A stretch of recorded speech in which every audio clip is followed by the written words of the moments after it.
ಒಂದು ಕಂಟೈನರ್ ತುಂಬಿದ ಬ್ರಾಂಡೆಡ್ ಶೂಗಳು, ಆದ್ರೆ ಒಂದರಲ್ಲಿ ಕೇವಲ ಎಡಗಾಲಿನ ಚಪ್ಪಲಿಗಳು ಮಾತ್ರ ಇವೆ. ಕಸ್ಟಮ್ಸ್ ಅಧಿಕಾರಿಗಳು ಇದನ್ನ ಕಸ ಅಂತ ರಿಜೆಕ್ಟ್ ಮಾಡ್ತಾರೆ. ಆದ್ರೆ ಸರಿಯಾಗಿ 1 ವಾರದ ನಂತರ ಮತ್ತೊಂದು ಕಂಟೈನರ್ ಬರುತ್ತೆ. ಅದರಲ್ಲಿ ಕೇವಲ ಬಲಗಾಲಿನ ಚಪ್ಪಲಿಗಳು ಮಾತ್ರ ಇವೆ. ಅಧಿಕಾರಿಗಳು ಇದನ್ನೂ ರಿಜೆಕ್ಟ್ ಮಾಡ್ತಾರೆ.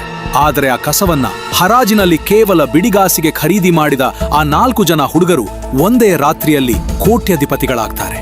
ಇದು ಮ್ಯಾಜಿಕ್ ಅಲ್ಲ, ಇದು ಪಕ್ಕಾ ಬಿಸ್ನೆಸ್ ಮೈಂಡ್ಸೆಟ್. ಸಿಸ್ಟಮ್ನ ಲೂಪ್ ಹೋಲ್ಸ್ ಬಳಸಿ ಹೇಗೆ ದುಡ್ಡು ಮಾಡಬಹುದು ಅನ್ನೋದಕ್ಕೆ ಇದಕ್ಕಿಂತ ದೊಡ್ಡ ಉದಾಹರಣೆ ಬೇಕಾ? ಬರೀ ಮಿಡಲ್ ಕ್ಲಾಸ್ ಹುಡುಗರು ಇಡೀ ಅಮೆರಿಕದ ಮಾರ್ಕೆಟ್ ಅನ್ನೇ ಹೇಗೆ ನಡುಗಿಸಿದ್ರು. ಇವತ್ತು ನಾವು ಯಶ್ ರಾಜ್ ಫಿಲಮ್ಸ್ನ ಬದ್ಮಾಶ್ ಕಂಪನಿ ಸಿನಿಮಾದಲ್ಲಿ ಅಡಗಿರೋ ಆ ಡೇಂಜರಸ್ ಬಿಸ್ನೆಸ್ ಮೈಂಡ್ಸೆಟ್, ಆ ಡೇಂಜರಸ್ ಬಿಸ್ನೆಸ್ ಸೀಕ್ರೆಟ್ಸ್ ಮತ್ತು ಮನಿ ಮ್ಯಾನಿಪ್ಯುಲೇಷನ್ ಬಗ್ಗೆ ಡೀಪ್ ಆಗಿ ಮಾತಾಡೋಣ. ನೋಡಿ, ಕತೆ ಶುರುವಾಗೋದು 90ರ ದಶಕದ ಮುಂಬೈನಲ್ಲಿ. ಕರಣ್ ಅನ್ನೋ ಒಬ್ಬ ಸಾಮಾನ್ಯ ಯುವಕನಿಗೆ ಒಂದು ಕ್ಲಿಯರ್ ವಿಷನ್ ಇರುತ್ತೆ. ದೊಡ್ಡ ಕೆಲಸ ಮಾಡೋದಲ್ಲ, ದೊಡ್ಡವನಾಗೋದು. ಇಲ್ಲಿ ನಾವು ಗಮನಿಸಬೇಕಾದ ಮೊದಲ ಬಿಸ್ನೆಸ್ ಮೂವ್ ಅಂದ್ರೆ ಐಡೆಂಟಿಫೈಯಿಂಗ್ ದ ಗ್ಯಾಪ್. ಆ ಕಾಲದಲ್ಲಿ ಇಂಪೋರ್ಟೆಡ್ ಶೂಗಳಿಗೆ ಭಾರಿ ಡಿಮ್ಯಾಂಡ್ ಇತ್ತು, ಆದರೆ ಇಂಪೋರ್ಟ್ ಡ್ಯೂಟಿ ತುಂಬಾನೇ ಹೆಚ್ಚಿತ್ತು. ಇಲ್ಲಿ ಕರಣ್ ಒಂದು ಮಾಸ್ಟರ್ ಪ್ಲಾನ್ ಮಾಡ್ತಾನೆ. ಅದೇ ನಾನು ಆಗ್ಲೇ ಹೇಳಿದ ಎಡಗಾಲು ಮತ್ತು ಬಲಗಾಲಿನ ಶೂಗಳನ್ನ ಬೇರೆ ಬೇರೆ ಕಂಟೈನರ್ನಲ್ಲಿ ತರಿಸೋದು. ಇದು ಪಕ್ಕಾ ಮ್ಯಾನಿಪ್ಯುಲೇಷನ್ ಮತ್ತು ಸಿಸ್ಟಮ್ ಅನ್ನ ಚೀಟ್ ಮಾಡೋ ಕೆಲಸ. ಆದ್ರೆ ಇದರ ಹಿಂದಿರೋ ಬಿಸ್ನೆಸ್ ಲಾಜಿಕ್ ಅಂದ್ರೆ ಕಾಸ್ಟ್ ಕಟಿಂಗ್. ಇಂಪೋರ್ಟ್ ಡ್ಯೂಟಿ ತಪ್ಪಿಸೋಕೆ ಅವರು ಮಾಡಿದ ಈ ಸ್ಕ್ಯಾಮ್ ಅವರನ್ನ ಮಿಲಿಯನೇರ್ಸ್ ಮಾಡ್ತು.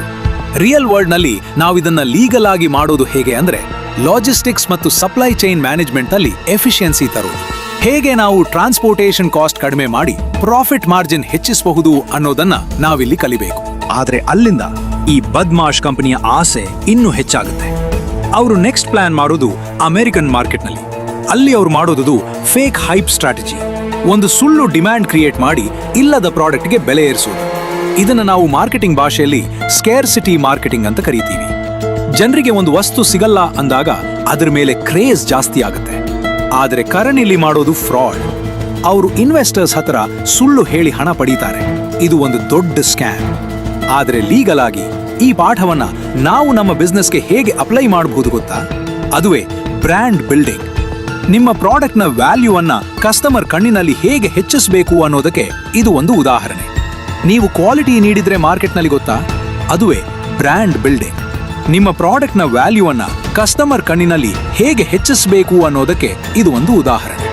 ನೀವು ಕ್ವಾಲಿಟಿ ನೀಡಿದ್ರೆ ಮಾರ್ಕೆಟ್ನಲ್ಲಿ ಆಟೋಮ್ಯಾಟಿಕ್ ಆಗಿ ಡಿಮ್ಯಾಂಡ್ ಕ್ರಿಯೇಟ್ ಆಗುತ್ತೆ.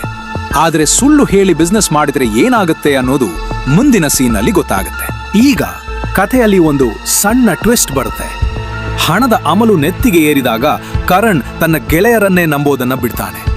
ಇಲ್ಲಿ ಪವರ್ ಮೂವ್ ಬ್ಯಾಕ್ ಫೈರ್ ಆಗೋಕೆ ಶುರುವಾಗುತ್ತೆ. ಕರಣ್ ತನ್ನ ಐಡಿಯಾಗಳೇ ಶ್ರೇಷ್ಠ ಅಂತ ಅನ್ಕೊಳ್ತಾನೆ. ಇದನ್ನ ಬಿಸ್ನೆಸ್ ಅಲ್ಲಿ ಈಗೋ ಮ್ಯಾನೇಜ್ಮೆಂಟ್ ಫೈಲ್ಯೂರ್ ಅಂತಾರೆ. ಒಬ್ಬ ಸಕ್ಸಸ್ಫುಲ್ ಲೀಡರ್ ಯಾವಾಗ್ಲೂ ತನ್ನ ಟೀಮ್ ಅನ್ನ ಜೊತೆಗೆ ಕರ್ಕೊಂಡು ಹೋಗ್ಬೇಕು. ಆದ್ರೆ ಕರಣ್ ಒಬ್ನೇ ಎಲ್ಲವನ್ನ ಕಂಟ್ರೋಲ್ ಮಾಡೋಕೆ ಹೋಗಿ ಫೈಲ್ಯೂರ್ ಆಗ್ತಾನೆ. ಇವತ್ತಿನ ಸ್ಟಾರ್ಟ್ಅಪ್ ವರ್ಲ್ಡ್ ಅಲ್ಲಿ ನಾವಿದನ್ನ ನೋಡಬಹುದು. ಫೌಂಡರ್ಸ್ ನಡುವೆ ಅಂಡರ್ಸ್ಟ್ಯಾಂಡಿಂಗ್ ಇಲ್ದಿದ್ರೆ ಎಂತಹ ದೊಡ್ಡ ಕಂಪನಿಯು ಕೊಲ್ಯಾಪ್ಸ್ ಆಗುತ್ತೆ. ಲೀಗಲ್ ಆಗಿ ಹೇಳಬೇಕು ಅಂದ್ರೆ ಪಾರ್ಟ್ನರ್ಶಿಪ್ ಅಗ್ರಿಮೆಂಟ್ಸ್ ಮತ್ತು ಟೀಮ್ ಮ್ಯಾನೇಜ್ಮೆಂಟ್ ಎಷ್ಟು ಸ್ಟ್ರಾಂಗ್ ಆಗಿರಬೇಕು ಅನ್ನೋದನ್ನ ಈ ಸೀನ್ ನಮಗೆ ಕಲಿಸಿಕೊಡುತ್ತೆ.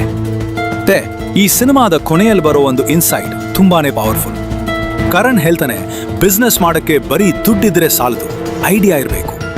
ಆದ್ರೆ ನಾನು ಹೇಳ್ತೀನಿ, ಐಡಿಯಾ ಜೊತೆಗೆ ಎಥಿಕ್ಸ್ ಕೂಡ ಇರಬೇಕು. ಸ್ಕ್ಯಾಮ್ ಅಥವಾ ಮ್ಯಾನಿಪ್ಯುಲೇಷನ್ ಮೂಲಕ ನೀವು ಶಾರ್ಟ್ ಟರ್ಮ್ನಲ್ಲಿ ಶ್ರೀಮಂತರಾಗಬಹುದು, ಆದರೆ ಲಾಂಗ್ ಟರ್ಮ್ನಲ್ಲಿ ಸಸ್ಟೈನ್ ಆಗೋದು ಕಷ್ಟ. ಈ ಸಿನಿಮಾದಲ್ಲಿ ಆ 4 ಜನ ಹುಡುಗರು ಸಿಸ್ಟಮ್ ಅನ್ನ ಬಳಸಿಕೊಂಡ ರೀತಿ ಅದ್ಭುತ, ಆದರೆ ಆ ದಾರಿ ಡೇಂಜರಸ್. ಲೀಗಲ್ ಆಗಿ ಅಷ್ಟೇ, ಕ್ರಿಯೇಟಿವ್ ಆಗಿ ಯೋಚನೆ ಮಾಡಿದ್ರೆ ನಿಮ್ಮನ್ನ ಯಾರು ತಡೆಯೋಕೆ ಸಾಧ್ಯವಿಲ್ಲ.